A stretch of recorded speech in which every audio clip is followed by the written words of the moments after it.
पंजाब से। राधे राधे। राधे राधे महाराज जी।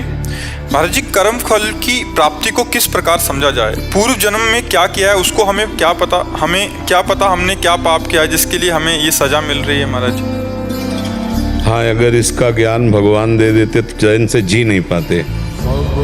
ये भगवान ने बड़ी कृपा की कि इस ज्ञान का अपहरण कर लिया। नहीं 9 महीना माँ के गर्भ में रहे, अगर उसकी स्मृति होती तो सोचो कितना भयानक कष्ट होता है। आज हम कितने कष्ट से पीड़ित हो जाएं उसका चिंतन करके। लेकिन ऐसी विस्मरण कराने वाली भगवान की माया कि इसी जन्म में हम 9 महीने गर्भ में रहे, कितना भयानक कष्ट रहा, लेकिन हमको स्मरण नहीं। तो फिर पूर्व जन्म के शुभ और अशुभ कर्मों का तो हमें स्मरण है नहीं, लेकिन स्मरण ना होने पर हमको भोगना पड़ेगा, क्योंकि शरीर बदल सकते हैं, हम वही हैं। जैसे चोर हो वो पोशाक बदल ले, साधु की पोशाक पहन ले, वो ऑफिसर की पोशाक पहन ले, वो किसी की पोशाक पहन ले, तो उसकी पहचान तो नहीं मिट जाएगी ना। वो रहेगा तो चोर ही ना, जहाँ पकड़ा जाएगा तो पोशाक भले हो किसी के पहने हो, पर होगा कि चोर है। ऐसे ही जो हमारे कर्म का फल देने वाले निर्णायक हैं वो हमको पहचानते हैं।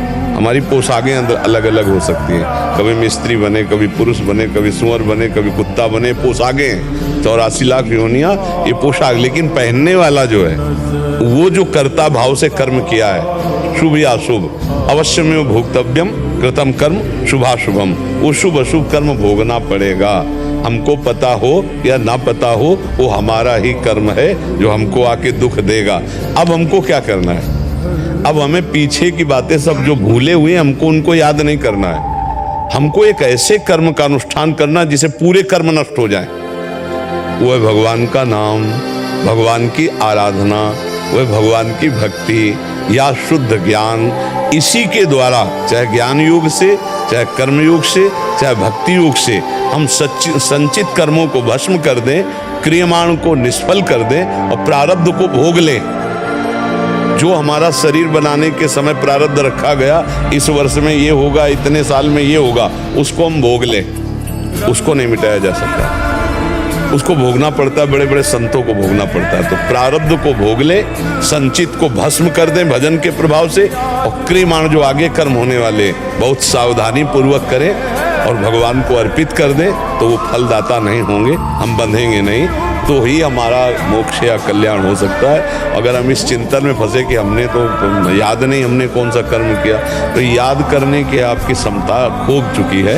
यदि ज्ञान प्राप्त हो तो आप कई जन्मों की याद कर सकते हैं, कई जन्मों की आप याद कर सकते हैं, क्योंकि आपके पास मन वही है, इंद्रियां वही हैं और आप भी वही हैं जो हजारों जन्मों में इन इंद्रियों से मन से कर्म किया, सब आपको पता चल जाए। पर अज्ञान का पर्दा लगा हुआ है और वो लगा रहना चाहिए, वो लगा रहना चाहिए। तो चैन से जी रहे हो, अगर वो खुल जाए ना तो अभी चिंतित हो जाओगे। इसी जन्म में देखो आपने कितने अपराध किए हैं, जो गलतियां हैं, लेकिन भगवान कितने कृपालु हैं कि जिनको ना कानूनी दंड मिला है और ना भी उनका दंड मिला है, और हम चैन से जी पा रहे हैं। कितने पाप हैं आप देखो, एक छोटी सी गलती का आजीवन कारावास है। किसी माता बहन को आप गंदी हरकत कर दो, छेड़ दो, और ये बात रिपोर्ट हो जाए तो वो आपको कितना दंड मिलेगा। और ऐसी कितनी गलतियां हैं आपके पास, हजारों लाखों ऐसी गलतियां हैं जिनका हमको दंड नहीं मिला है। तो क्या वो सब मिट जाएंगी क्या? अगर भजन नहीं करोगे ना तो 1 सेकंड की एक क्रिया का फल मिलेगा, वो व्यर्थ नहीं जाएगा। शुभ किया है या अशुभ, गलत देखा है या अच्छा देखा है, देखने तक का आपको दंड मिलेगा, देखने तक का दंड। जय श्री हरिवंश नरक गति दुर्भर यम द्वारे कटियत नक्शी के, छोटी सी भी कर्म का आपको दंड मिलेगा। अब देखो ना, छोटी सी गलती हो जाती है, क्रोध आ गया, हिंसा हो गई या जो भी, अब उसके लिए पहले हमको बंधन में डाल करके जेल ले जाया जाता है, पिटाई होती है, हम फिर मुकदमा सालों चलता है, 20-20, 10-10 वर्ष मुकदमा चलता है, फिर इसके बाद सजा होती है, इसके बाद जुर्माना भी रखा जाता है, 1 लाख जुर्माना। यार इतनी छोटी सी गलती सी तो सोचो अनंत जन्मों में हमने कितनी गलतियां की, अब वो आकर हमको इसमें दंड देंगी ऐसे विधान से कि जैसे हम बहुत सजा करके संभाल कर परिवार चलाना चाहते हैं, और कर्म आ गया वो सब तुम्हारी उन्नति को बिखेर दिया, नष्ट भ्रष्ट कर दिया। बहुत गिरा हुआ घर में जन्म लिया है, लेकिन कर्म अच्छे सजना शुरू हुआ, वो धीरे धीरे बढ़ता चला गया। सारा खेल कर्मों का है। तो अब पूर्व के कर्मों की चिंता मत करो, अब ऐसे कर्म का अनुष्ठान करो कि हम उन कर्मों को मिटा दें।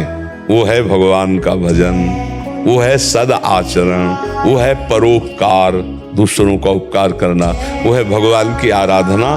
और दूसरे किसी कर्मों में सामर्थ्य नहीं है। जैसे दान पुण्य और तीर्थयाटन ये शुभ कर्म हो गया, लेकिन भगवान की आराधना जो शुभ अशुभ दोनों को नाश करके भगवत प्राप्ति करा दे। तो थोड़ा समय रह गया है, काफी जीवन ऐसे ही व्यतीत हो गया, खूब नाम जप करो।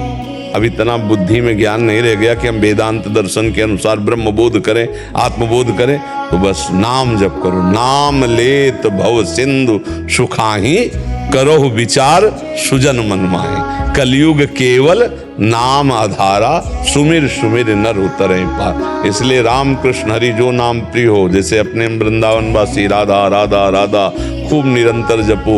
यही नाम जो है, नाम संकीर्तनम यस्य सर्व पाप प्रणाशनम, समस्त पापों का नाश करके आपके हृदय को आनंदित कर देगा, आपकी समस्याओं का समाधान हो जाएगा।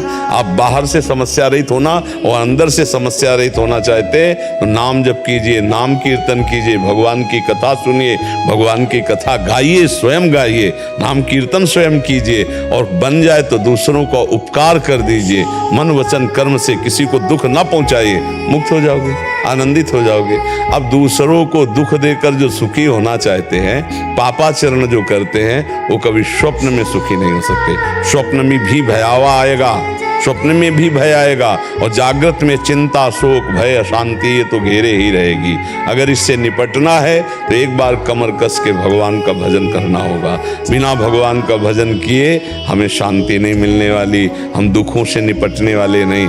और शरीर में जो दुख सुख आए उसे भोग लो।